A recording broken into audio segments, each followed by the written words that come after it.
The park bench felt colder than usual that Christmas Eve. Thomas Harrison pulled his coat tighter, watching the golden lights flicker in the trees around him.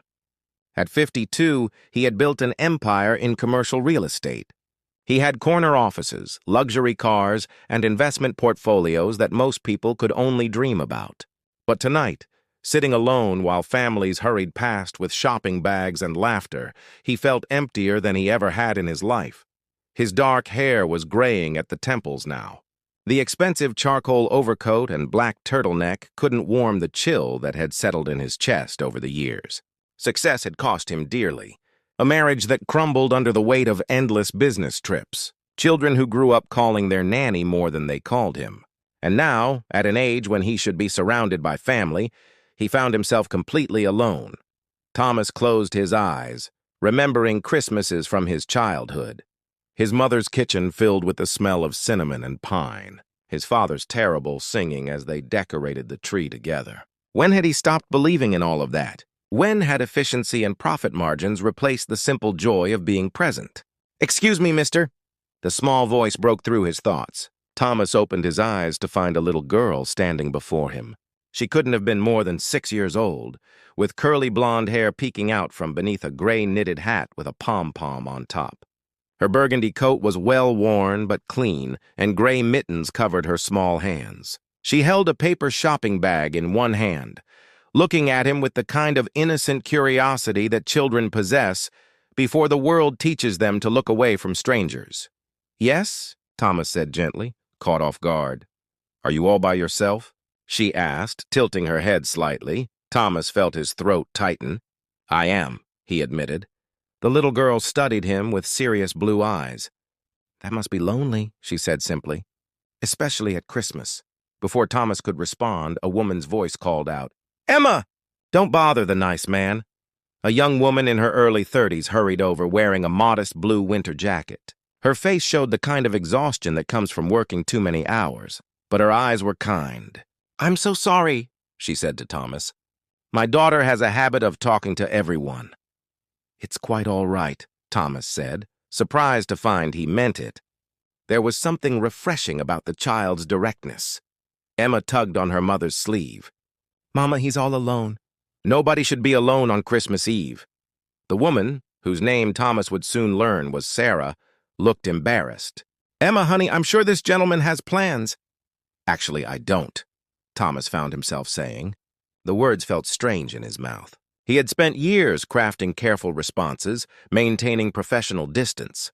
But something about this child's sincere concern had cracked through his usual defenses. Emma's face brightened. She looked up at her mother with hope shining in her eyes. "Mama, can he have dinner with us?"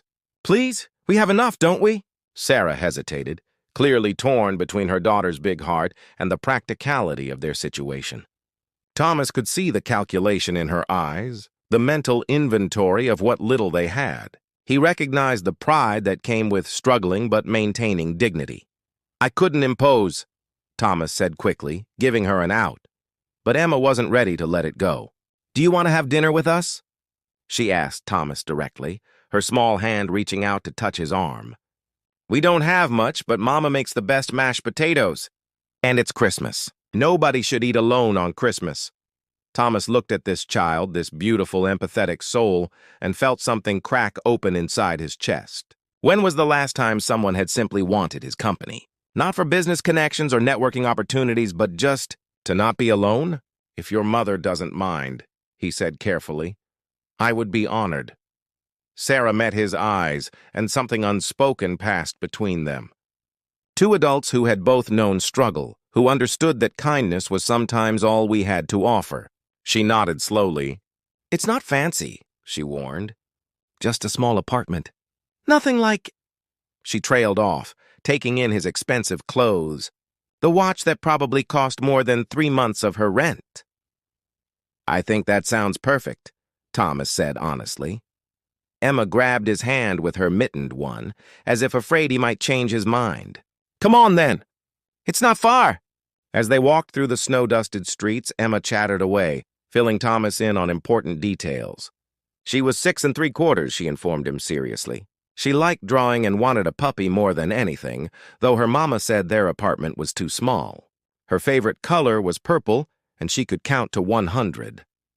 Sarah walked on Emma's other side, occasionally trying to rein in her daughter's enthusiasm, but mostly letting her talk. Thomas found himself smiling, really smiling, for the first time in months. Their apartment was indeed small, a modest walk-up in a neighborhood that had seen better days. But when Sarah unlocked the door and turned on the lights, Thomas was struck by how much warmth existed in such a tiny space. A small Christmas tree stood in the corner, decorated with handmade ornaments and strings of popcorn. Pictures covered the refrigerator. Everything was old but immaculately clean, loved and cared for despite their obvious financial limitations. "Please sit," Sarah said, gesturing to a small table. "Emma, go wash your hands." As Emma skipped off, Sarah turned to Thomas, lowering her voice. "I need to be honest. I'm a single mother. We don't have much. I work 2 jobs to keep us afloat. Tonight's dinner is simple. If you'd prefer to—" "I meant what I said," Thomas interrupted gently. "I'm honored to be here." Something in Sarah's shoulders relaxed. She nodded and moved to the kitchen, pulling out potatoes, a small chicken, and vegetables. "Can I help?" Thomas asked, surprising himself again. Sarah looked at him skeptically, taking in his clearly expensive clothes. "Do you know how to cook?" Thomas laughed, a rusty sound. "My mother made sure of it. Though I'll admit it's been years." They worked side by side, falling into an easy rhythm. Emma set the table with her child-sized dishes, explaining to Thomas the importance of placing the fork on the correct side. As the apartment filled with the smell of roasting chicken and herbs, Thomas felt something he hadn't experienced in decades. He felt at home. Over dinner, they talked. Really talked. Sarah shared how she'd been widowed 3 years ago when Emma was just a toddler. Her husband had been a teacher, died suddenly of an aneurysm, leaving her with medical bills and a broken heart. She worked days at a grocery store and evenings cleaning offices. Emma stayed with their neighbor, Mrs. Chen, who was kind enough not to charge much. "What about you?" Sarah asked. "What brings a man in a $1,000 coat to a park bench on Christmas Eve?" Thomas set down his fork, considering his answer carefully. "I built a very successful business," he said slowly. "I told myself I was doing it for my family. To provide for them, to give them everything." He paused, his voice growing quieter. "But somewhere along the way, I forgot that what they needed wasn't money. It was me. By the time I realized that, they were gone. My wife remarried. My children are grown, living across the country. They send cards, but—" He trailed off. Emma, who had been listening with the intense focus that children sometimes display, reached over and patted his hand. "That's very sad," she said matter-of-factly. "But you can start again. Mama says it's never too late to start again. That's what she did when Daddy went to heaven."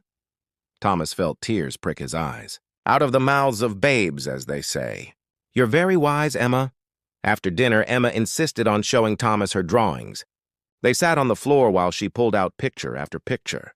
Families, houses, dogs she hoped to have someday. Sarah watched from the couch, her expression soft.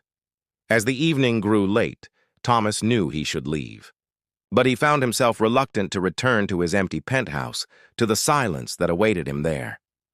"Thank you," he said to Sarah as he stood by the door. "This was the best Christmas I've had in years." "Thank you for sharing it with us," Sarah replied sincerely. Emma hugged his legs tightly. "Will you come back?" she asked, looking up at him. Thomas glanced at Sarah, who gave a small nod. "I'd like that very much," he said. As Thomas walked home through the quiet streets, snow beginning to fall, he thought about second chances, about how sometimes the greatest gifts come in the simplest packages: a child's kindness, a meal shared, the reminder that wealth wasn't measured in bank accounts but in connections, in presence, in the willingness to be vulnerable enough to accept an invitation. That Christmas Eve, a little girl in a gray hat with a pom-pom had offered him more than dinner. She had offered him a way back to himself, to the parts he'd lost along the way. And for the first time in years, Thomas Harrison felt something he'd almost forgotten. He felt hope.